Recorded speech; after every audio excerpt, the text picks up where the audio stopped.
Voilà que je viens maintenant, en tout cas, vouloir rechercher à donner une relation ou encore corrélation à ce qui concerne la première vidéo au sujet du baptême, la seconde vidéo, ça c'est la troisième que je vais terminer par ici pour la bonne compréhension d'abord de cette histoire historique. Maintenant je viens, nous quittons Noé, nous avons quitté Noé, nous avons quitté Moïse, cette fois-ci nous parlons de Jean-Baptiste. Avant Jean-Baptiste, comprenez ceci. Chez les Juifs, donc la purification ou encore le baptême chez les Juifs, c'était quoi? C'était un symbole de purification. C'était ça. Chez les Juifs d'autant avant, même Jean-Baptiste, même au temps de Jean-Baptiste, le symbole, donc le baptême, c'était le symbole de purification et de consécration, deux choses, de purification, de consécration. Après avoir lu 1 Pierre chapitre 3, versets 19 et 20, qu'il est dit que non, 20 et 21, que cette eau-là était une figure de quoi? Du baptême. N'était pas pour la purification au temps de Noé. Mais c'était un engagement d'une bonne conscience envers qui? Envers Dieu. Est-ce que le baptême n'est-il pas un engagement? Suivez mal a dit que non, c'est tout à fait une grâce, mais pas un engagement. Mais c'est un engagement. On s'engage, on s'en donne avec toute confiance. J'arriverai. Vous savez, il y a beaucoup de gens qui ont été baptisés et n'ont pas parlé confiance. Parce qu'ils ont été manipulés. Après quoi pour subir le baptême? Frère, pour vous, vous n'avez jamais été baptisé. Vous n'avez jamais été baptisé. Il y a des gens, parce que ce sont des filles qui veulent chanter dans des chorales du fait qu'elles aiment chanter. Mais le pasteur vient de mettre une ligne de conduite selon lui pour dire que quiconque voudrait chanter dans cette chorale, il faut qu'elle soit baptisée. Ou qu'il soit baptisé. Ça, c'est pas gentil pour un bon pasteur. Hein? C'est pas gentil pour un bon pasteur. Frère, laissez les gens chanter dans des chorales, même s'ils ne sont pas baptisés. Vous savez, c'est un moyen que vous êtes en train de les repousser et non pas de les consciencer. Parce que nous disons qu'en tout cas, un baptême, c'est un engagement. Même si c'est une grâce, c'est un engagement. D'une bonne conscience envers le Seigneur Dieu. Il faut que je sente qu'en tout cas, je dois être baptisé. Le baptême, on ne le force jamais à personne. Mais on l'enseigne pour que la personne connaisse qu'est-ce qu'il doit faire. C'est ainsi que la plupart des pasteurs ont baptisé les gens qui n'étaient pas prêts du baptême. Ont baptisé des gens qui n'avaient pas une conscience pleine d'être baptisés, qui n'étaient même pas convaincus d'être baptisés. Vous savez, ce sont des baptêmes ratés que vous avez faits. Lisons maintenant, au temps des Juifs, j'ai dit que, en tout cas, le baptême était un symbole de purification et de consécration. Là, c'est tout à fait clair. Que Dieu vous bénisse. Donc, quand on dit de consécration, c'est être mis à part. Tu n'es pas comme ces païens maintenant. Tu es mis à part par cette consécration. La purification, c'est la purification du corps maintenant, au temps de Christ. Vous voyez, de toute fuite, de toute impureté. J'ai toujours été étonné chez les uns qui disent que quand ils baptisent quelqu'un, que nous t'avons baptisé dans l'eau, une fois on le fait retirer, on dit que tous tes péchés te sont pardonnés. Mais vous avez été ça où? D'où est-ce que vous avez été ça? Vous dites que baptiser quelqu'un, le faire retourner, le retirer de l'eau, c'est-à-dire se péché, à y voler, pécher la vitesse, ça c'est terminé. Non, ça c'est pas gentil. C'est pas ça. L'eau ne purifie pas ce qui est spirituel. L'eau purifie ce qui est corporel, le corps. Que Dieu nous aide. Être mis à part, c'est ça. Tu es maintenant mis à part. C'est la raison pour laquelle vous qui n'avez pas été baptisés, pourquoi vous ne participez pas à la Sainte Seine? Parce que vous n'êtes pas mis à part. C'est ça le problème. Mais tu es chrétien, tu as cru, oui, nous te reconnaissons comme un frère, mais pas tellement comme un frère.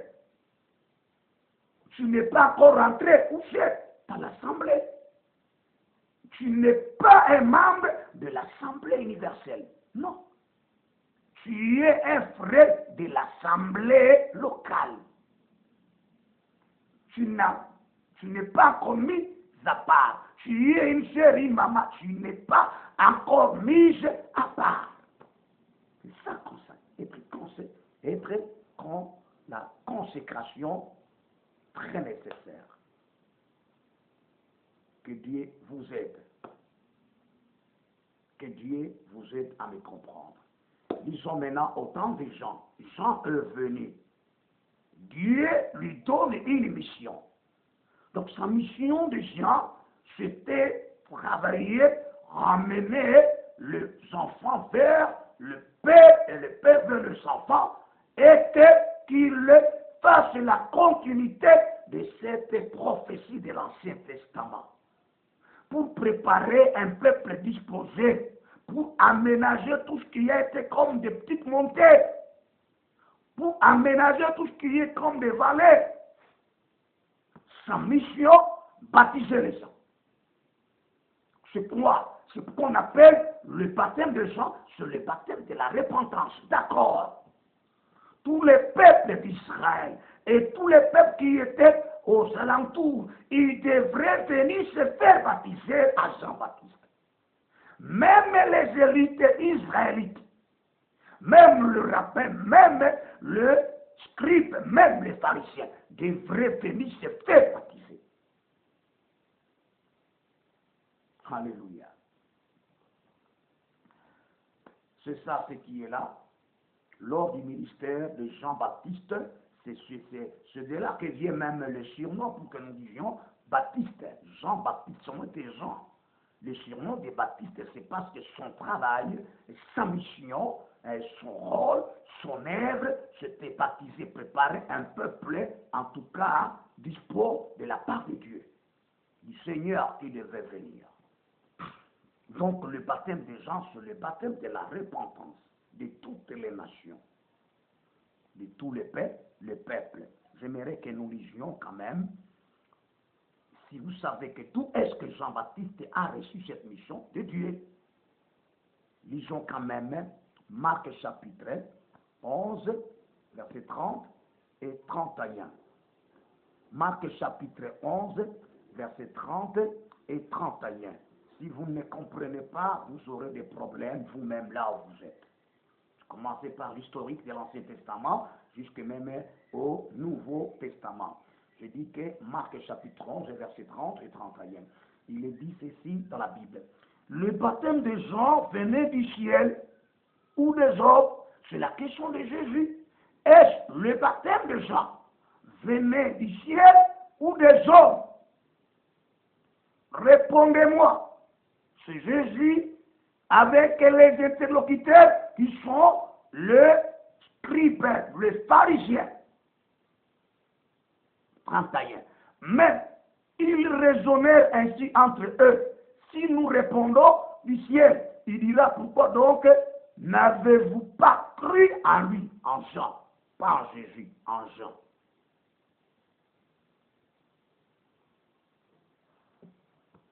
Tu vois, il devait croire en Jean. Il devrait être baptisé en Jean. C'est-à-dire quoi? Être baptisé par celui qui vient dans la voie de la justice, d'après Matthieu 21, 32.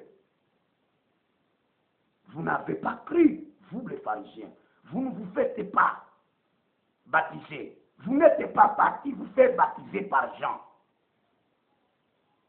Merci beaucoup. Luc, le chapitre 20, le verset 4 et le verset 5. J'aimerais que le peuple de Dieu m'entende aujourd'hui. Il y a beaucoup de gens qui se sont fait baptiser, mais à vrai dire, quand vous comprenez bien, ils ne se sont jamais baptisés. Il y a beaucoup de gens qui baptisent, qui n'ont jamais fait le baptême. Luc chapitre 20, verset 4 et le verset 5. Dites-moi, n'est-ce pas, c'était tout simplement cette causerie entre le Seigneur Jésus-Christ et les pharisiens, l'élite israélite, l'élite des hommes, des enfants d'Israël. C'est-là l'élite qui détenait même la loi. C'est-là qui devait prêcher, enseigner le juif. Les faire voir ce que Dieu fait. Dites-moi, le baptême de Jean venait-il du ciel ou de Dieu ou des hommes? Une chose, mais ils raisonnaient ainsi entre eux. Si nous répondons du ciel, donc du ciel, donc en parenthèse de Dieu, il dira, pourquoi n'avez-vous pas cru en lui? Là, c'est un problème. Même s'il y a beaucoup de versets, mais le 2 suffit seulement pour que vous compreniez que, en tout cas, tous ces peuples-là devaient aller se faire baptiser par Jean-Baptiste dans le désert. Même les Juifs, même les scribes, même les pharisiens. Mais eux, ils vont envoyer les gens pour se renseigner qui étaient-ils les gens. La mission des gens était trop dure, trop compliquée pour savoir de quoi est-ce qu'il leur parlait ainsi. Que Dieu vous bénisse. Donc, nous devons connaître ceci. Le baptême actuellement, le baptême maintenant autant après Christ, nous nous rendons compte que c'est un baptême de purification. On purifie le corps, pas comme vos pasteurs qui vous disent que non, il n'est pas tu es baptisé si tu étais un voleur, un adultère ou également un prêtre, donc c'est terminé, tous tes péchés te sont pardonnés. Ce n'est pas ça. Ce n'est pas ça. D'abord, au temps de Jean-Baptiste, avant que quelqu'un aille d'abord se faire baptiser, qu'est-ce qu'il devait faire premièrement? Il devrait, ce qu'on fait, se repentir. On doit se repentir. Aujourd'hui, moi, ça me tombe d'avoir des pasteurs qui baptisent les gens, même les vrais païens, tresser les cheveux tant qu'un péché, mais le pasteur plonge la chair, plonge une maman dans l'eau. En tout cas, ça ce n'est pas, ça c'est du jamais vu. Ça pose un problème. Une maman avec des oreilles, une pite, vous dites que non, vous savez, ta piterie là doit terminer quand tu seras seulement plongé dans l'eau. C'est pas ça, c'est pas ça. On confesse d'abord. On se répand, on confesse pour que Dieu maintenant t'accepte, pour que le Seigneur maintenant approuve que vraiment telle personne a confessé. C'est pour cette raison le baptême des gens est appelé le baptême de repentance. Les gens devraient se repentir avant de subir le baptême. Mais aujourd'hui, ça pose un problème. Même les voleurs se font baptiser. Croyant pour dire qu'une fois baptisé, alors, moi, le vol est terminé. Le Seigneur ne m'impute pas encore cela. Même les soulards également se font baptiser pour dire qu'en tout cas, ce que je faisais là, c'est terminé. Les voleurs eux-mêmes se font baptiser. Parce qu'il y a des faux pasteurs qui ont pris ce sens-là très mal. Pour dire que non, quand on est baptisé, en tout cas, directement, le péché est terminé. Pourquoi je dis ça? Parce que ces gens, ils se basent d'un verset biblique mal interprété. Le verset biblique mal interprété est des actes des apôtres. Là, ils n'ont pas compris ce que l'apôtre Pierre a dit. Le verset mal interprété est celui-ci. Actes des apôtres, le chapitre 2, le verset 38. Pierre leur dit, répandez-vous. C'est clair. On se répand d'abord. Mais la plupart des gens, quand ils lisent ça, ils oublient, répandez-vous. Qu'est-ce qu'ils appellent? Ils vont, Pierre leur dit, répandez-vous. Et que chacun de vous soit baptisé au nom de Jésus-Christ pour le pardon de vos péchés. Et vous recevrez le don du Saint-Esprit. Les gens oublient le terme répandez-vous. Ils s'appellent directement pour dire que chacun de vous soit baptisé et que ses péchés soient pardonnés. Ils croient comme si quelqu'un peut venir avec les péchés il peut venir voler, il peut venir prêter une fois qu'il est baptisé, le péché est terminé. Non, vous oubliez d'abord ce que Pierre a dit. Premièrement, c'est quoi? Repentez-vous. Repentez-vous. C'est cela que vous oubliez. Vous dites que même Hervé Marie a dit qu'une fois quelqu'un est baptisé, il est pardonné de tous ses péchés. C'est pas comme ça. On pardonne les péchés quand on se répand. On pardonne les péchés quand on les confesse. Une fois on confesse, maintenant on se rend au baptême. Comment quelqu'un pourra-t-il se rendre au baptême, ça qui n'a pas encore confessé, qui ne s'était pas encore repenti? Ça n'a pas de sens. Pourquoi vous mentez aux gens? Hein? Je prends le second verset biblique. Voilà, je fais comprendre ça par quelqu'un me posant la question. Non, pasteur, écoutez ce que Pierre a dit. Non, vous ne comprenez pas ce qu'il a dit. Repentez-vous, c'est-à-dire quoi? Venez vous faire baptiser. Hein? Alors, ça se coïncide. Ça fait un rapport avec le baptême de Jean. Alors, le baptême de repentance. Après quoi maintenant? C'est ainsi maintenant, il y a un processus pour maintenant aller être baptisé. D'abord, au moment que la personne se répand. Au moment qu'une personne est en train de confesser, automatiquement Dieu le pardonne. Où est le problème? Allez au baptême, il ira.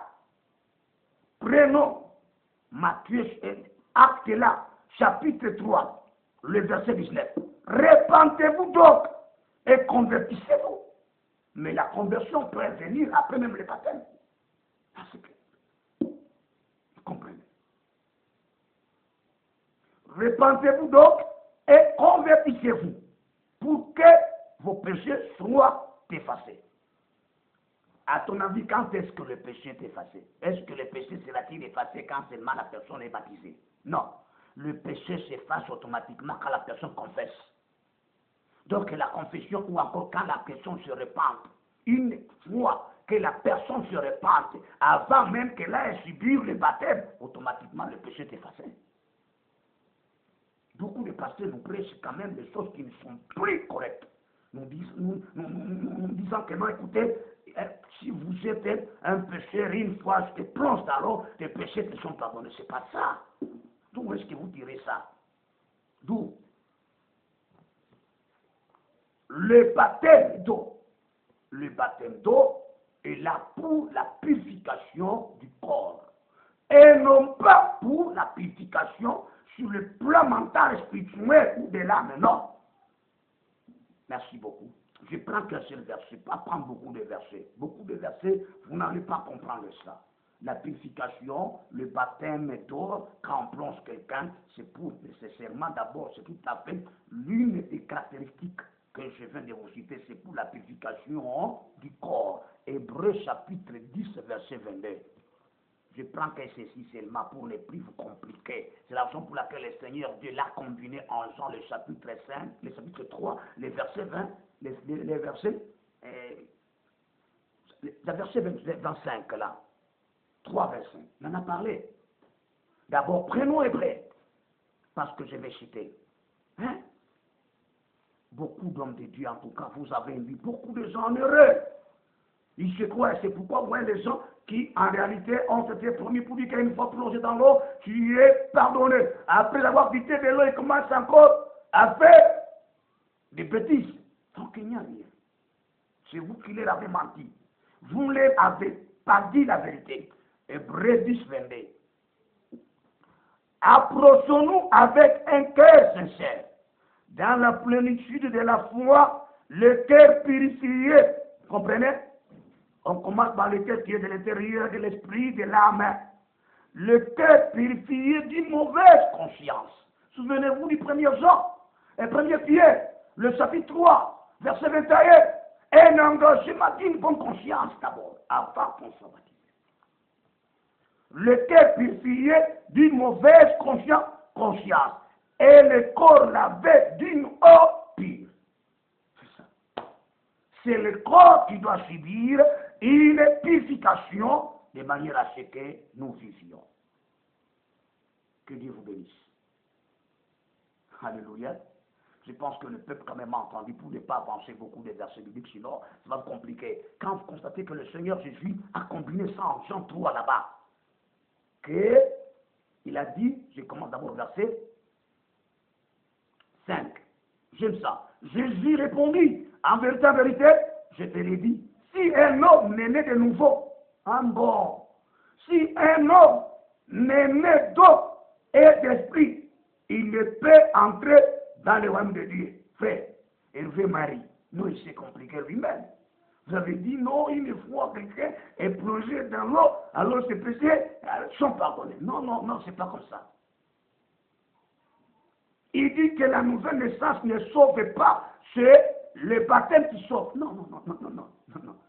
Ici, il n'y a pas le salut. Il n'y a pas le salut. Dans le baptême, il n'y a pas le salut. Si vous avez dit que la nouvelle naissance ne sauve pas, moi je m'étonne. Les gens, le peuple me poseront des questions. En quoi, dans quelle vidéo, que Hervé Marie a dit ça? Hervé Marie a dit ça dans la vidéo qu'on a dit que la reine, dans la reine, quand il était, quand elle s'affrontait avec le deux pasteurs dans lequel il y avait également le monseigneur là, il a dit que non, la nouvelle naissance ne sauve pas. Mais attention, je vais revenir. Hein. Il dit que non, c'est être sauvé. Alors, beaucoup de pasteurs évoquent Marc chapitre 7, verset 16.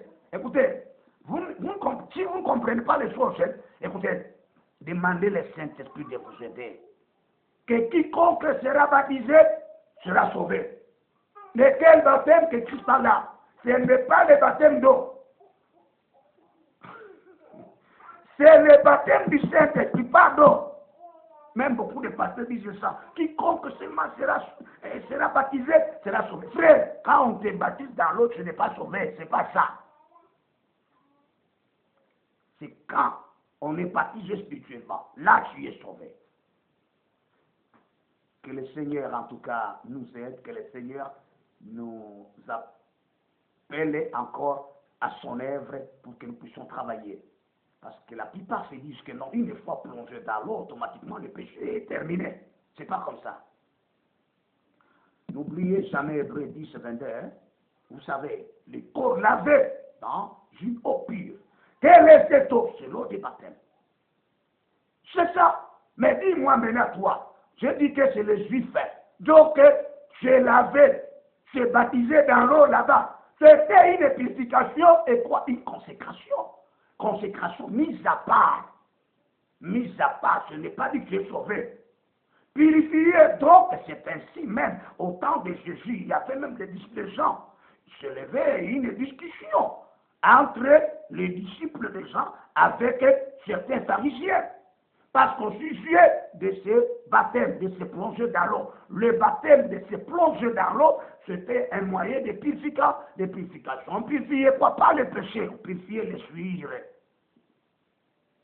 Les iniquités, là, les souillures et les infidélités là, corporelles. Les impuretés, c'est comme ça qu'on les appelle. Les impuretés ou les souillures du corps. Hébreux 10, 22. Jean 3, 25. Le Seigneur est en train de dire ouvertement, c'est ainsi que je vais quand même chuter, alors avec vous. Il dit ceci. Or, il s'éleva de la part des disciples de Jean, il disputait avec un juif touchant la purification, autrement dit touchant le baptême, autrement dit touchant de se laver. Merci beaucoup. C'est la raison pour laquelle le Seigneur Dieu aurait recommandé à Moïse à dire à Aaron de se faire une cuve d'eau. Et cette cuve d'eau devrait être mise où c'est entre l'autel et le temple de Dieu. Donc cette cuve servait à ce que quand un sacrificateur veut entrer dans le lieu saint, qu'il se lave même s'il a des poussières. Voilà. Parce que les poussières, ce sont les impuretés. Les poussières là étaient considérées comme des problèmes. Donc il devait se laver. S'il a la suie, c'est ça. Après, il entre maintenant dans le lieu saint. C'est un symbole de purification. Donc un baptême là-bas, il faut le dire. C'est ça que la discussion s'est élevée entre les disciples de Jean-Baptiste qui savait ça et qui est un juif. Tout ça quoi? touchant la purification, touchant le baptême. Oui, je vais revenir avec maintenant un constat que nous allons prendre au sujet de Matthieu, le chapitre 28, le verset 19. Allez, faites de toutes les nations des disciples, les baptisant au nom du Père, du Fils et du Saint-Esprit. Cela ne symbolise pas la Trinité. Je vais vous faire croire ça. C'est autre chose que vous êtes en train de penser dans vos têtes. Quand il y a même beaucoup de gens qui veulent parler de la Trinité sur le net pour dire que vous voyez, la Trinité est en fait expliquée. Il n'existe pas la Trinité. Ne me tenez pas comme Arius. Non, non, Arius avait raison. Vous comprenez? Il y a certaines choses que Arius avait quand même tort, mais au sujet de la Trinité n'y est pas. C'est ainsi que je vais revenir pour faire certaines remarques sur les trois vocables au nom du Père, du Fils et du Saint-Esprit. Que le Seigneur vous aide. Je vais revenir à expliciter cela. C'est le verset Seba Ilungadadi qui vous a fait une historique au sujet, en tout cas, du baptême depuis l'Ancien Testament jusqu'à maintenant, autant de gens. Cela n'est pas terminé, nous vous invitons de vous abonner pour ne plus marcher dans l'incertitude. Nous vous invitons également de vous abonner et de partager, de liker, partager ça, pour que les enfants de Dieu et les pasteurs connaissent quoi est-ce qu'ils doivent faire. Amen.